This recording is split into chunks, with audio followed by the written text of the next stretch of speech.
एक छोटे से गांव सोनपुर में लोग सीधी सादी जिंदगी जीते थे। उनके घर साफ सुथरे और आरामदायक थे। गांव के चारों ओर हरे भरे खेत थे। खेतों के पार एक बहुत बड़ा जंगल था। जंगल ऊंचे ऊंचे पेड़ों से भरा था। जंगल से कई तरह की आवाजें आती थी। गांव वाले जंगल की इज्जत करते थे।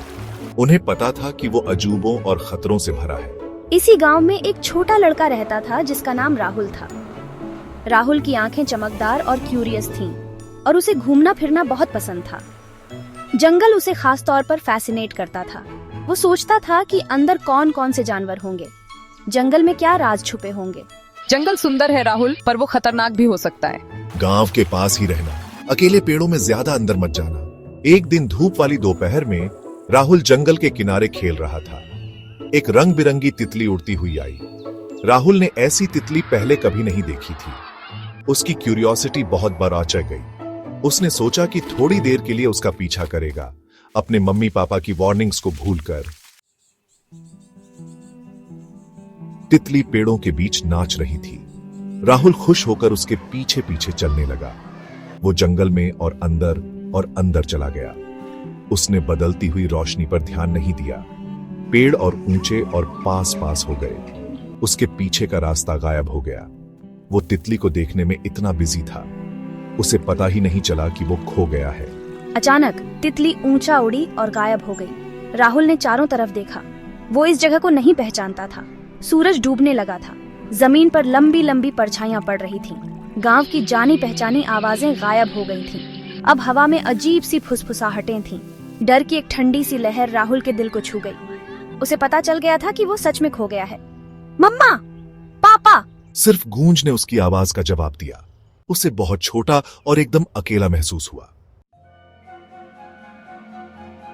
राहुल इतना डर गया था कि वो हिल भी नहीं पा रहा था। उसे जंगल के खूंखार शेरों की सारी कहानियां याद आ गईं। उसने अपनी आंखें कसकर बंद कर ली। उसे लगा कि बस सब खत्म। उसका दिल एक छोटे ढोल की तरह धड़क रहा था।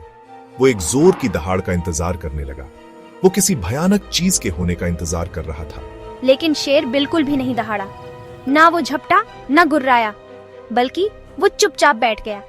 वो राहुल से थोड़ी दूरी पर था। उसने छोटे लड़के को देखा। उसकी बड़ी सुनहरी आंखें बहुत शांत लग रही थीं। फिर उसने एक हल्की गड़गड़ाने जैसी आवाज निकाली, जैसे कोई बड़ी बिल्ली पड़ कर रही हो। धीरे धीरे, बहुत धीरे धीरे राहुल ने एक आंख खोली। फिर उसने दूसरी भी खोली। शेर वहीं था, उसे देख रहा था। वो गुस्से में या मतलबी नहीं लग रहा था। शेर, जिसे राहुल बाद में शेरू कहने लगा, ने धीरे से एक रसीला लाल फल राहुल की तरफ खिसकाया।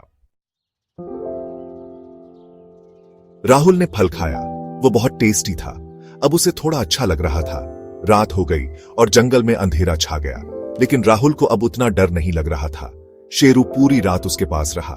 शेर का शांत साथ एक आराम था। मुझे तुम्हारे साथ सेफ लग रहा है शेरू। राहुल थोड़ी देर के लिए सो भी गया। जब सुबह सूरज ने पेड़ों से झांका, राहुल जाग गया। शेरू भी जागा हुआ था, उसे देख रहा था। शेर ने राहुल को अपने सिर से धीरे से धक्का दिया, जैसे शेरू समझ गया हो। उसे पता था कि राहुल घर जाना चाहता है। वो बड़ा शेर खड़ा हुआ और चलने लगा। वो धीरे धीरे चला, बार बार पीछे मुड़कर देखता हुआ। वो देख रहा था कि राहुल ठीक से पीछे आ रहा है। वो बहुत बहुत देर तक चले। शेरू को सारे छुपे हुए रास्ते पता थे। शेर राहुल को ध्यान से ले गया।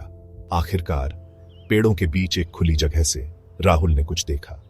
वो सोनपुर का जाना पहचाना नजारा था। उसका गांव बस आगे ही था। ओह शेरू, मुझे मेरा गांव दिख रहा है। हम बस पहुंचने ही वाले हैं।